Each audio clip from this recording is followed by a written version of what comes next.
What's going on, everybody? And happy week 12. Happy holidays. Hope you enjoyed your Thanksgiving meal, the Thanksgiving FanDuel slate. We are here to talk about the week 12 DFS studs on the main slate here for Sunday as we give you our three studs that we look to target there on the Sunday slate. Ryan Williams, you can find me on Twitter at Ryan Alexander _W. And I'm going to get into the plays with you guys. But before I do, make sure you guys are subscribed to our YouTube channel. I'll say it multiple times, say it again. Guys, you got to get this content that will help you win your season-long leagues. DFS, we got betting for you guys. Sunday betting show, countdown to kickoff. You can check me out on there most weeks on Sunday as we come in and talk about the best bets for the Sunday slate. So it's going to be fun to finish out the season strong. Make sure you guys are subscribed to the channel and hit that thumbs up button for us to like all of the content as well. That helps us out. All right, let's get into these plays for week 12. We got to start it off at the quarterback position, as we always do. That's going to be Tom Brady. He comes in at 8,200, and terrific Tom. This guy is now, I believe, on the FanDuel Sportsbook, tied for the shortest odds at MVP this year. And you got to think, I mean, look at what's happening with the Cowboys. Dak Prescott reeling. Kyler Murray was a fan favorite, hasn't played in the past couple of weeks. Josh Allen, it can't seem to get much going there. A lot of these guys that Aaron Rodgers missed due to COVID. A lot of these guys haven't been in the fold, but Tom Brady has just been even kill. This guy just keeps on doing it, leading the league in, I believe, passing yards, and we know he has the most passing touchdowns as well at the quarterback position this year, and he's facing a team in the Indianapolis Colts that have given up the most passing touchdowns to opposing quarterbacks there. So a favorable matchup for them.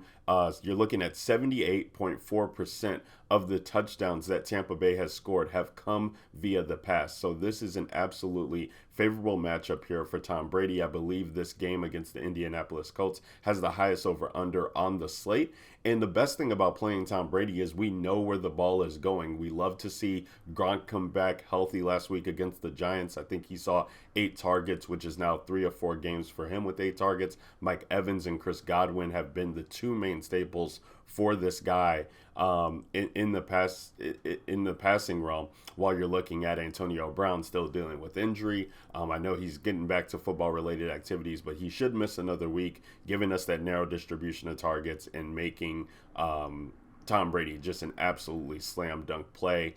Colts allowing the 4th most FanDuel points to opposing quarterbacks, 6th most FanDuel points per game. Lock and load Tom Brady this week in your lineups. Let's move it over to the running back position, and this is kind of one that I've toyed with a couple times here. We're going to talk about Joe Mixon, who's 8,000 now.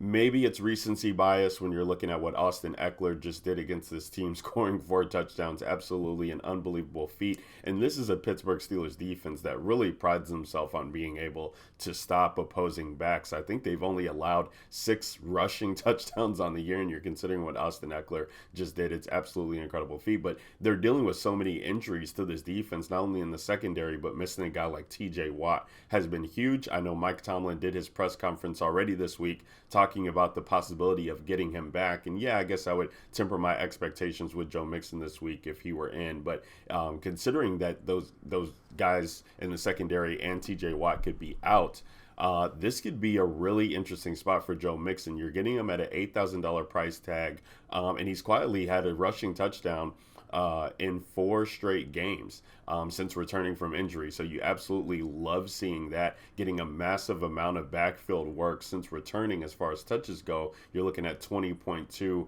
touches for Joe Mixon on the year. So really getting that lead back work. We haven't heard much from Samaje Perine. I think Chris Evans has been utilized in the pass catching role, and that's kind of disappointing when you're looking at Joe Mixon's numbers, is that pass catching role really hasn't been what we want to see from him. But granted that if we can get the ball and volume getting to this guy, you got to love that. The Steelers' numbers against backs are going to look great on paper, but they also are allowing 4.7 yards per carry. And this is a guy who has a career average of 5.2 yards against this team. So, a lot's been made of Joe Mixon over the years. He's only had one 100-yard rushing game against this team, only scored one rushing touchdown, hasn't had a receiving touchdown against this team as well. But, as of recently, had that 100-yard game, didn't play in the 2 games last year, comes back this year and had 90-something yards on I believe 14 carries.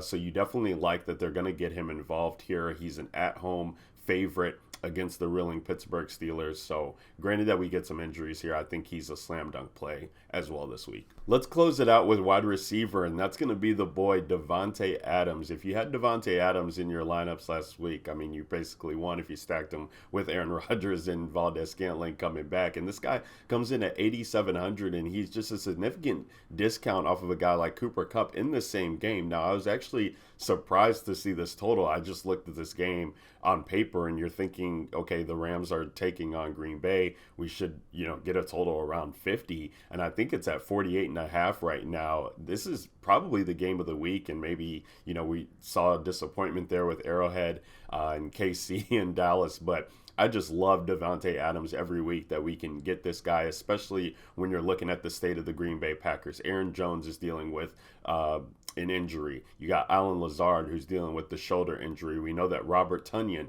has been ruled out for the season. So this offense really leans on Davante Adams to get it going. He leads them basically in every significant receiving category outside, I believe, of air yards.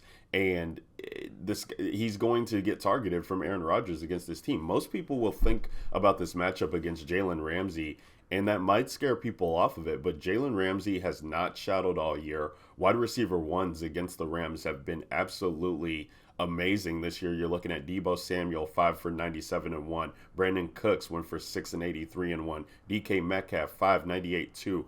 Mike Evans, 8 for 106. Michael Pittman, 8 for 123. I mean, we know that that's in the range of outcomes from Davante Adams. And if this guy sees multiple scores, he could absolutely break the slate wide open. You're looking at the playoff matchup just recently that these two teams faced off against each other. Jalen Ramsey on the other side did not shadow. Adams still saw 10 targets in that game, didn't get the 100 yards. But we know what's to be made of that, where Aaron Rodgers had and the Green Bay Packers had trouble in the red zone. Definitely playoff aspirations here. Super Bowl aspirations for both of these teams. Could be a future NFC championship matchup. I think that Green Bay being at home, they definitely want to get a win against this team, and Davante Adams is going to be the way to help them get there. Thank you guys so much for tuning in to another edition of the FanDuel Hurry Up here, talking the Week 12 DFS studs to get into your FanDuel main slate lineups. Again, guys, make sure you're subscribed to the YouTube channel. Give us a thumbs up button on the video, and make sure you're watching